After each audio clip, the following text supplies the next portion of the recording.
Did you know, if you combine clumsiness with extreme misfortune, you could finally get your crush to chase after you?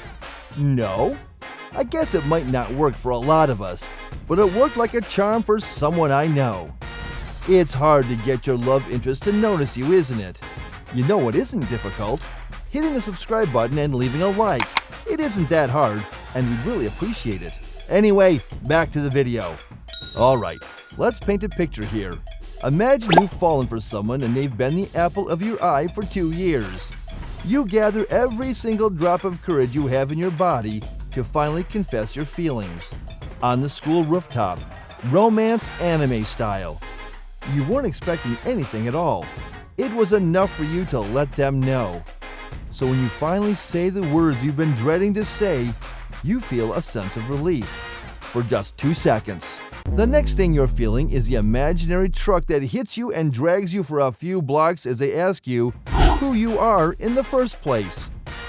You've been pining for years and they didn't even know who you were. You're alone, heartbroken, you're embarrassed. You just wish everything would crumble. Until it did. The entire building starts to collapse and you're about to fall to your death. You immediately regret what you just wished for. How unlucky can you be in one day? Just as you were about to accept your fate, someone caught you in their arms. You're saved! And after one look at their face, you've fallen all over again. Seems like a wild ride, doesn't it? You better have your seatbelt strapped on, because this story has some hard left turns in it. Villain with a Crush on Webtoon starts out the same way. In a world where people have sudden tendencies to develop superpowers during their lifetime, mayhem and chaos are bound to happen. Our main character, Park Rosa, wasn't a super being at all when she almost fell to her death that one day. With no superpowers to save her, she's suddenly rescued by a charming blonde police officer.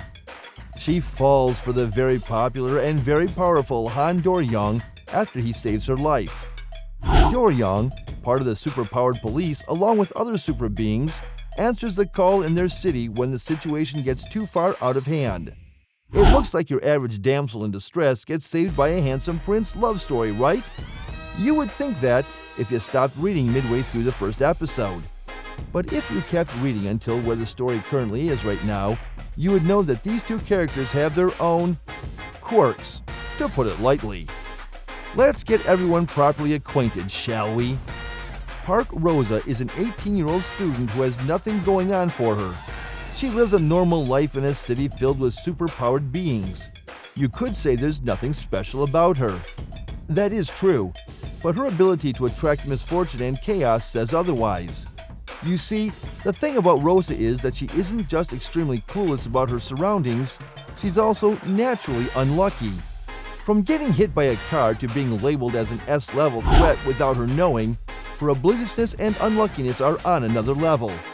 And that's not the only thing that sets her apart. In this world, people can only develop one super ability per person. So if you have a really useless ability, then you're stuck with just that. Fast forward to 2 years, and without doing anything special, Rosa gained 2 superpowers. If you think for a second that having 2 abilities balances out your misfortunes, you couldn't be more wrong. The size and gravity of her unluckiness multiplied by 10 when she gained those abilities, and she doesn't even know it. She's fine with everything that happens around her. She brushes off the dust that got on her when she was hit by a car, and she doesn't know that she escaped from the force's best officer when they were after her. She's clueless, and she can be a bit cringy, but that's what makes her character funny. Speaking of the police officer that got a taste of Rosa's dust, enter Han Do-young. Practically the definition of perfect, is beloved by many, has a strong sense of duty, stays true to the cause, puts people's safety and security first, and he's very, very good looking. With his telekinesis and self-healing abilities, he's one of the best among the superpowered police officers. He even has his own loyal fan club. But he suddenly feels threatened when a masked figure approaches him after one of his missions. This masked person suddenly flings one of his fellow officers up in the air and manages to injure Do-young. Just when he was about to capture the masked man, they disappeared without a trace. Because of this, he's shaken to his core and his reputation gets tainted. Then this is where the story goes from a calm afternoon drive to Tokyo drifting in a packed neighborhood. That masked figure that came after Doryong? Yeah, that was Rosa. Why, you ask? It's because she just wanted to thank him for saving her life 2 years ago and confess to him. Then why hurt him and his coworker? She just can't control her powers yet. Give her a break. Why wear a mask and look so threatening then? That's a bit too long to explain right now, so go ahead and read it if you're interested.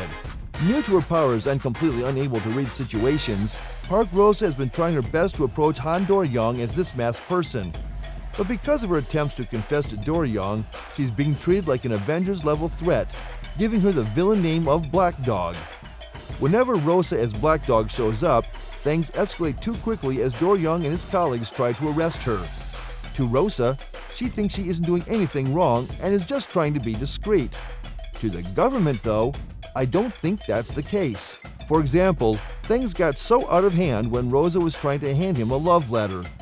Doryong's colleagues thought it was a trap, so they burned it. What's left of the letter was thought to be a death threat for Doryong when it was supposed to be the complete opposite of one. Poor Rosa, always being misunderstood. Poor Doryong, he feels like his life is in danger. As weird as things are getting, don't you want to know what happens next? I know I do. Let us know in the comments down below. Don't forget to subscribe and ring that notification bell while you're at it. And if you're interested in hearing my personal thoughts on this webtoon, stick around until the end of the video. As of writing this script, there are only 7 episodes out on Webtoon, so these are just my initial thoughts. If you love a good lighthearted rom-com, then this is for you. This webtoon is generally fun to read if you don't take it too seriously. As far as character tropes go, the 2 main leads are vanilla. There's nothing wrong with that, they're just both common tropes. But their character dynamic and interactions are so fun to read that it adds so much potential to the story. There are some genuinely hilarious panels and dialogue that were definitely entertaining. Even Rosa's family dynamic and how she found out she's being treated like a villain is so amusing that anyone would want to know what would happen to her if she's found out, especially when she's family friends with her beloved Doryong after saving his life. And that's it for today's video. Sorry to leave you on a cliffhanger there, but if you want more recommendations on what to read or watch, visit our channel and check out our other videos. We publish new videos every week, so if you like what you see, hit the subscribe button and notification bell. If you have any requests, leave them in the comments down below. We would love to know your thoughts, and we'll see you at the next one.